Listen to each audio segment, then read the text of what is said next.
Bienvenue, vous écoutez Azimut.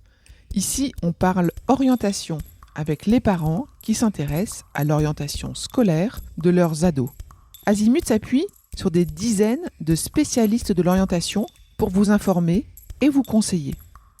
Vous pouvez retrouver l'ensemble des contenus classés par rubrique et par situation sur notre site azimut-orientation.com. Et surtout, n'oubliez pas de vous abonner à notre newsletter. Bonne écoute. Intéressons-nous à un métier d'avenir qui existe depuis la nuit des temps, celui de sage-femme. Savez-vous qu'actuellement, seulement 2,7% des sages-femmes sont des hommes ? C'est un chiffre qui évolue lentement, mais sûrement. Un fait peu connu pour commencer, dans sage-femme, le mot femme fait en réalité référence à la femme enceinte et non à la personne qui exerce le métier. On parle parfois de maïeuticien pour les hommes. C'est un terme dérivé du mot maïeutique qui signifie l'art d'accoucher. Cependant, ce terme n'est pas officiellement reconnu par l'ordre des médecins car il est jugé trop restrictif.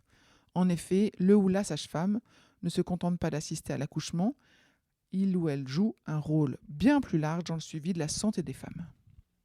Depuis 2021, l'accès aux études de santé a changé pour les filières comme médecine, kinésithérapie, la maïeutique, donc sage-femme, ou encore l'odontologie, c'est-à-dire dentiste. Il existe deux principales voies d'accès, le PASS, PA2S, et le LAS, LAS. Le PASS, PA2S, ou encore parcours d'accès santé spécifique, c'est une année axée sur les matières fondamentales telles que la biologie, la chimie et l'anatomie.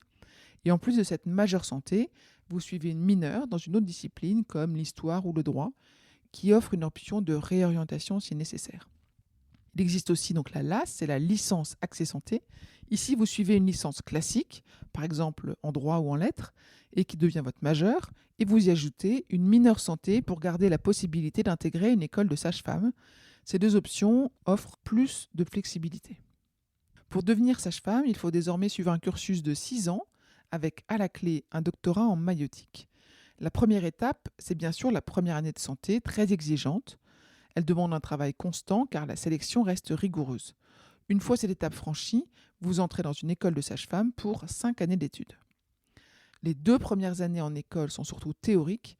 On y étudie l'obstétrique, la pédiatrie, la gynécologie, mais aussi des matières comme la psychologie et la sociologie qui permettent d'accompagner les femmes et les familles de manière holistique. Les stages pratiques sont nombreux et essentiels pour développer les compétences sur le terrain.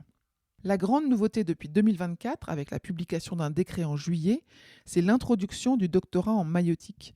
Ce diplôme, obtenu après une première année généraliste et 5 ans d'études spécifiques, permet aux sages-femmes d'approfondir leurs compétences cliniques et de s'engager dans la recherche. Cela ouvre de nouvelles perspectives, notamment dans l'enseignement et la recherche, tout en renforçant leur statut de professionnel de santé. La profession est réglementée et ils ont donc un pouvoir de diagnostic et un droit de prescription. À l'issue de ces 6 années, on obtient le tout nouveau diplôme d'État de docteur en maïeutique.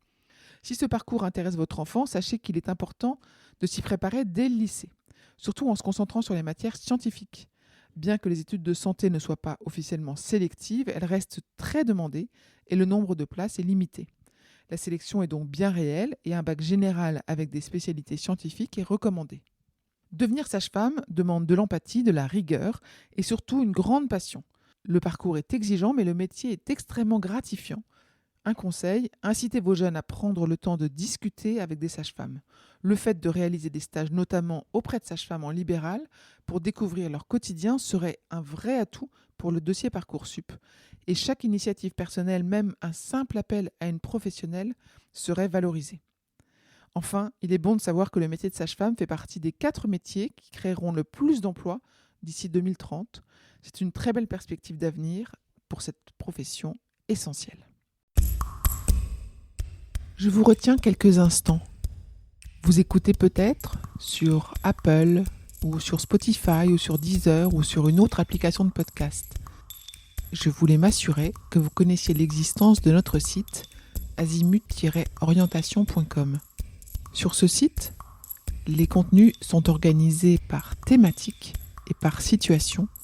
Ceux qui connaissent adorent et utilisent notre moteur de recherche ce qui leur permet d'aller chercher directement le bon contenu qui correspond à leurs problématiques. Je vous encourage à vous y connecter et n'oubliez pas de vous inscrire à notre newsletter. Merci de votre fidélité et à bientôt.